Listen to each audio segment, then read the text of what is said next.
Welcome to the HR Empowerment Podcast, where we will uncover strategies and new insights from HR professionals who discuss up-to-date regulations, best practices, and the most pressing topics like diversity and equity, leadership, dealing with difficult situations, and much more that affect your bottom line and business. Thanks for joining us.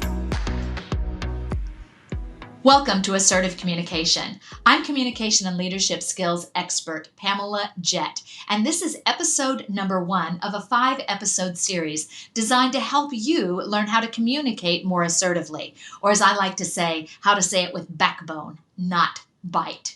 I've been working with adults for decades, helping them discover the secrets to being assertive in their communication.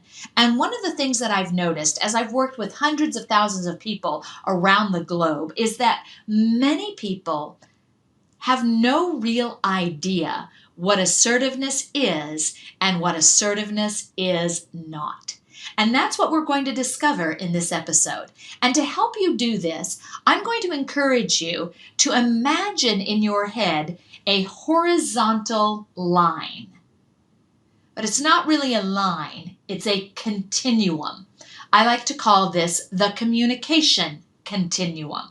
And what makes this line a continuum is that there will be arrows on each end of the line.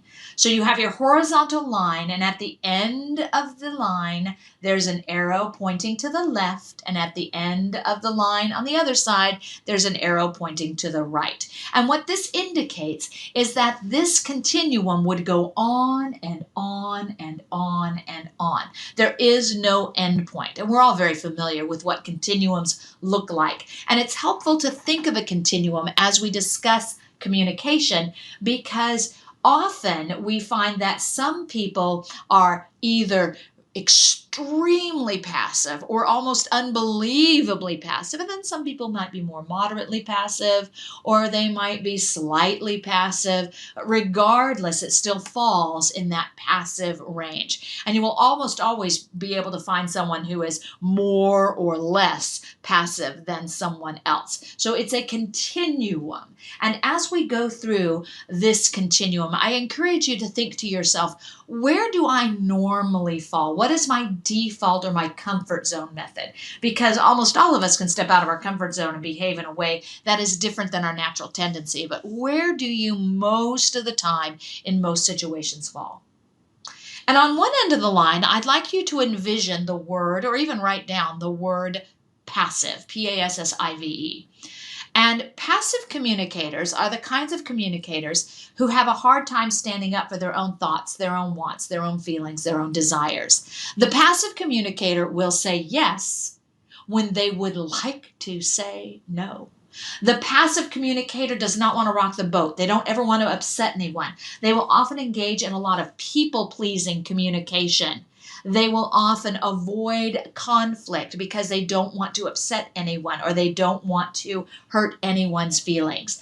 As I said, the passive communicator has a hard time standing up for their own thoughts, their own wants, their own feelings, their own desires. It's not that they don't have them. It's not that they don't know what they are. It's that they have a hard time communicating them. Now, by the way, there are some people who are so far down that passive continuum that if you ask them what they truly wanted, they are so unused to voicing an opinion that they have a hard time even stating if you ask them directly, or they have a hard time even admitting it to themselves.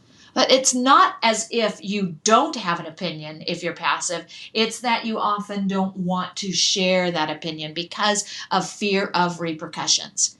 By the way, a couple of things to know about passive communicators. First and foremost, it is not always a bad idea or a poor choice to choose to be passive. Now notice I emphasize the word choose. In some situations, it's just not worth it. It's simply not worth getting your knickers in a twist over. And when you choose to be passive in a situation like that, the best advice is to literally get over it, let it go. The problem is, though, many of us don't. We say to ourselves, I don't want to say anything, it's not worth it.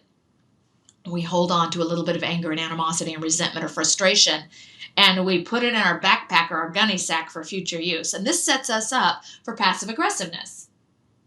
We'll talk about what passive aggressiveness is in a moment. But for now, remember that a passive person who's holding onto that frustration is setting themselves up for passive aggressiveness. It's not always a poor choice to choose to be passive. The challenge, though, is when you feel like you don't have a choice, or when you feel like that's the only reasonable choice out there because you're afraid of those repercussions. Now, some of you are probably thinking to yourself, I have no problem standing up for my own thoughts, my own wants, my own feelings, my own desires. I have no problem. I am not passive at all. In fact, you may have gone all the way over, either as a form of compensation for being tired of being passive, or you simply naturally aren't passive and you are naturally at the other end of the continuum, which I'd like to label aggressive. So the other end of that continuum, next to the other arrow, you might want to put the word in your mind, or if you're writing things down, the word aggressive. Aggressive communicators have no problem standing up for their own thoughts, their own wants, their own feelings, their own desires. And they often use very harsh or direct or command and controlling and disrespectful language. They may get right in your face, or they might use foul or colorful language, or they will use a tone of voice that is designed to be intimidating. We often think of aggressive people as bullies, or aggressive people as really bossy or in your face threatening kinds of individuals. And that is not uncommon. The aggressive person often will engage in that very inappropriate behavior. However, here's the definition that I find helpful in terms of aggressive communication. Aggressive communicators disrespect the rights of other people. I'm going to share that with you again because it's so powerful. Aggressive communicators disrespect the rights of other people. And they often do that by screaming or yelling or getting right in your face. However, you don't have to scream or yell in order to engage in aggressive communication. Because remember, aggressive communication is communication that disrespects the rights of others, and you can do that without yelling. Oh, by the way, who does the passive person disrespect? Themselves. So passive communicators disrespect themselves. Aggressive communicators disrespect others. Now, as I mentioned, while it's very common for aggressive people to be obvious, like I said, tone of voice or language choice, it isn't always so obvious. Just like with the passive person who will say yes when they want to say no, and then they hold on to some resentment and animosity, the aggressive person can also set themselves up for passive aggressiveness. This is something I had to learn as a young person. I've always been very verbal. And I could out-talk my parents from a very young age. And I know some of you are probably not shocked. And when I was a tween and an early teen, one of the strategies that I used to gain control, which is normal for teenagers, they want to have more self-direction, more control over their lives and their environment. It's natural and normal. But one of the things that I used to try and gain more control, especially when I felt like I wasn't given that control by my mother, is I used my very large vocabulary and my ability to think on my feet and speak to make her feel stupid. I tried to make myself feel better by making her feel icky. I tried to build myself up by tearing her down, but I didn't do it by screaming or yelling or stomping down the hall. By the way, if I had done that as a teenager and gone into my room and slammed my door, I wouldn't have a door within the next hour. It just been removed. That was not acceptable behavior. I still, however, was fighting for that control. And so what I would use is my big vocabulary to try to make my mother feel stupid. I said it with a smile on my face. I never screamed. I never yelled. But my intent was disrespectful. So I was engaged in aggressive communication. However, it was passive aggressive because on the surface, it was pleasant and nice. And I didn't yell. I didn't throw a fit. But I used my language skills to make my mother feel foolish or stupid or weak or less. By the way, I became aware of that pattern when I started studying communication in my late teens, and I realized that I was engaged in inappropriate communication, and I worked very hard to break that pattern. And I even asked my mother's forgiveness because I know it was something I did intentionally. It was a very passive-aggressive thing to do, and it was inappropriate. So while the passive person may sometimes struggle with a form of passive aggressive communication that we often call gunny sacking or backpacking, they hold on and hold on and hold on and hold on, and then something happens and they explode.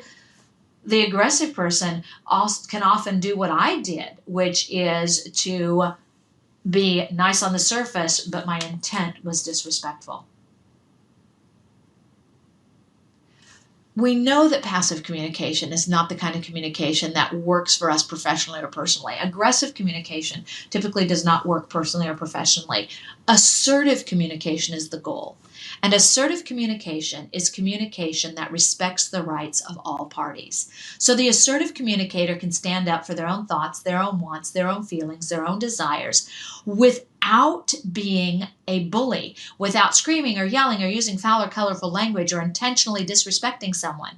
They also can stand up for their own thoughts, their own wants, their own feelings, their own desires, and they're not a doormat. They don't allow themselves to be taken advantage of. Assertive communicators respect the rights of both parties or all parties. And they avoid the trap of passive aggressiveness. And by the way, there are all sorts of types of passive aggressiveness. Like I said, it's nice on the surface and underneath nasty. I've given you a couple of examples, gunny sacking being one of them. Sarcasm is also a form of passive aggressiveness. If I were to say to you, nice hair, everything about that message is saying you're having a bad hair day, honey. But my words nice hair are very assertive and appropriate. So if you came back and you said that was rude, I could say, oh, that wasn't rude. What did I say? I told you nice hair. That's sarcasm. It's a passive aggressive form of communication. So is gaslighting. When you are so adamant that didn't say something. I didn't say that. I didn't say that. I didn't say that. And you really said it, but you admit, I didn't say that. I didn't say that. I didn't say that. Then eventually the other person thinks that they're crazy. There are so many different forms of gaslighting out there. It's beyond the scope of this episode to talk about all the different ways we gaslight. But when people are using gaslighting, they're essentially making the other person feel like they're nuts, like they're crazy. And it's very common. Ghosting. Somebody like, what's ghosting? Ghosting is when you just disappear. You won't have that difficult conversation. It happens in the online dating world, and it also happens in the HR world.